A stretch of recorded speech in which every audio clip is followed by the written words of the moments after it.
Vipi mwanangu, leo nimependeza? Leo huyo umependeza wallahi baba. Leo umependeza zaidi. Yaani Mwana ile sherehe naenda kuifanya. Kuna mifupa Eh. Kwani unadhani naenda kufanya nini? We noma baba. Kwenda kuvunja mifupa. Hapa vipi? Nimependeza au si? Umetisha baba, unyama. Haula. Ndio maana nakupendanga mwanangu. Na kitu kingine. Hata nisongee baba. Kitu gani hicho? Nataka nikuache nikikwambia mwanangu. Nikirudi boma yote wewe umefagia.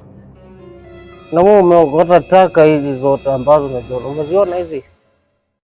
Hizi zote taka. Ndio maana nataka nikwambie nikirudi taka zote zimezolewa, zimeenda kumwagwa huko kwenye shimo la taka. Maana nikirudi kama hujalifanya hilo, nikirudi ni vingine.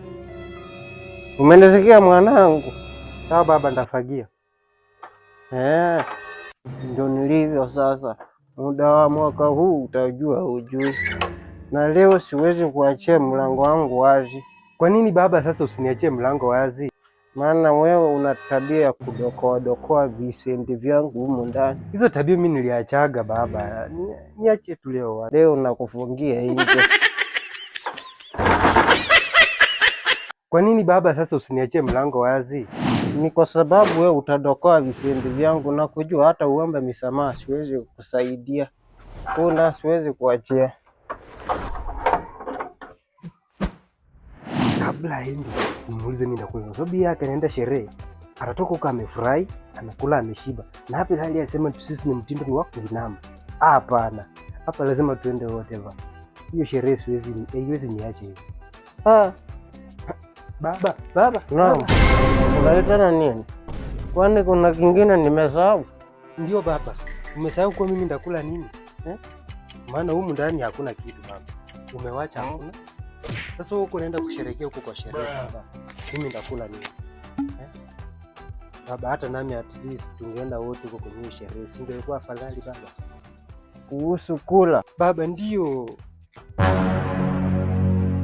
Kula wewe. Naona sasa utakuwa unaniingia kichwani. Wakati tuliagizana mimi na baba, mimi sijasahau tulipoagizana baba. Tibaki hapa mchana tunainama, jioni ndio tule. Hiyo baba, ulisema mchana tunainama, jioni ndio tukule, lakini sasa sababu wewe utainama kwa sababu unaenda kukula sherehe kwa sherehe huko baba. Wewe ndio unataka umenichukuaje mimi baba? Eti mimi naenda kuvunja mifupa huko? Ndio baba, unaenda kuvunja mifupa huko. Hiyo ni sherehe. Hiyo si kwangu. Sasa kwenye sherehe tunajua kawaida lazima mifupa ivunjwe. Sasa mimi usinisumbue. Baba, mimi ndakufuata. Wallahi mimi ndakufuata. Siwezi kataa kukufuata. Wewe unaendelea kwenda kukula vitu vizuri huko. Alafu mimi nibaki hapa niiname. Baba, tunaenda wote. Unataka unifuate huko? Nitakupiga mpaka sherehe ishanganyikiwe. Jaribu kunifuata kwenye sherehe, utaniharibia moto. Ukileta mchezo kwenye sherehe, utakuwa umenikosea. Mwanangu, nakuomba.